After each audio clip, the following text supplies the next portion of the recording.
তাহাজ্জুদের নামাজে সিজদায় একটি দোয়া পড়ুন, এরপরে আপনি আল্লাহ তাআলার কাছে যা চাইবেন আল্লাহ পাক রব্বুল আলামিন আপনাকে তাই দিয়ে দিবেন।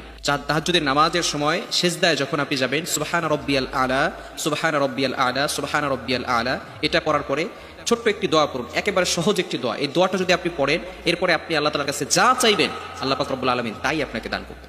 তাহাজ্জুদের সময় এটা এমন একটা সময়, গুরুত্বপূর্ণ একটি সময়।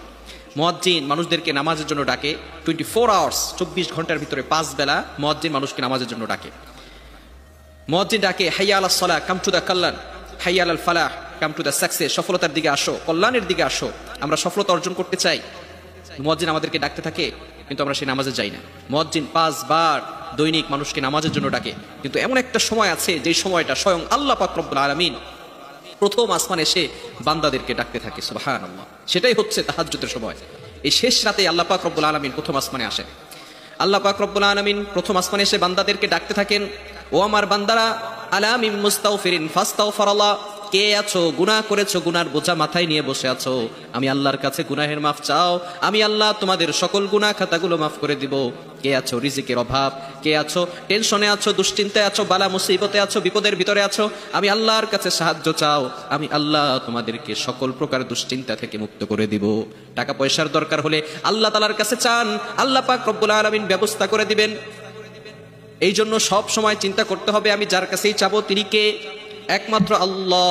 এই জন্য বিশেষ করে তাহাজ্জুদের সময় সব সময় খেয়াল রাখতে হবে তাহাজ্জুদের সময় যাতে করে আমরা আল্লাহ তাআলার কাছে চাইতে পারি। খুবই গুরুত্বপূর্ণ সময় এই সময়। আল্লাহ তাআলা আসমানের প্রথম আসমানে এসে বান্দাদেরকে ডাকতে থাকেন আর বলতে থাকেন, বান্দারা কার কি লাগবে আমি আল্লাহর কাছে চাও, আমি আল্লাহর কাছে চাও, আমি আল্লাহ তোমাদেরকে হেল্প করব, আমি আল্লাহ তোমাকে সহযোগিতা করব। এই জন্য তাহাজ্জুদের সময় উঠে আপনি ওই সময় নামাজে দাঁড়িয়ে যান, যখন সকলে ঘুমিয়ে থাকবে, সকল পশু পাখি ঘুমিয়ে থাকে, সকল মানুষ ঘুমিয়ে থাকে, তখন আপনি উঠুন, আপনার রবের সাথে সম্পর্ক করুন। ওই সময় আল্লাহ পাক রব্বুল আলামিন প্রথম আসমানে আসেন। এটা বুখারী শরীফের সহিহ হাদিস, বানিয়ে বলছি না, বুখারী শরীফের হাদিস।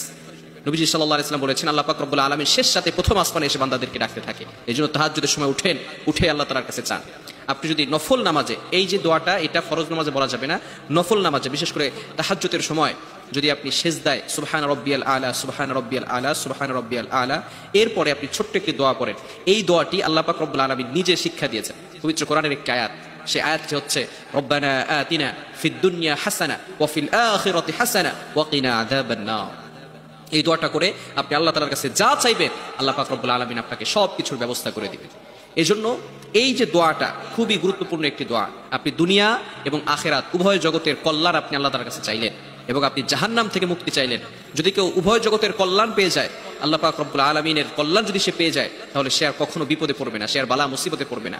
এরপরে আপনি যা চাইবেন আল্লাহ পাক রব্বুল আলামিন সেই দোয়াই কবুল করে নেবেন। এই জন্য সবসময় আল্লাহ তাআলার কাছে দোয়া করা, বিশেষ করে এই তাহাজ্জুদের সময় যদি আমরা উঠে নামাজের ভিতরে এই সিজদার পরে এই দোয়াটা পড়ে আল্লাহ তাআলার কাছে চাইতে পারি, তাহলে আল্লাহ পাক রব্বুল আলামিন আমাদের যত চাওয়া পাওয়া আছে সব কিছুর ব্যবস্থা করে দিবেন। আল্লাহ পাক রব্বুল আলামিন আমাদের সকলকে এই আমলটি করার তৌফিক দান করেন। সকলে বলেন আমিন।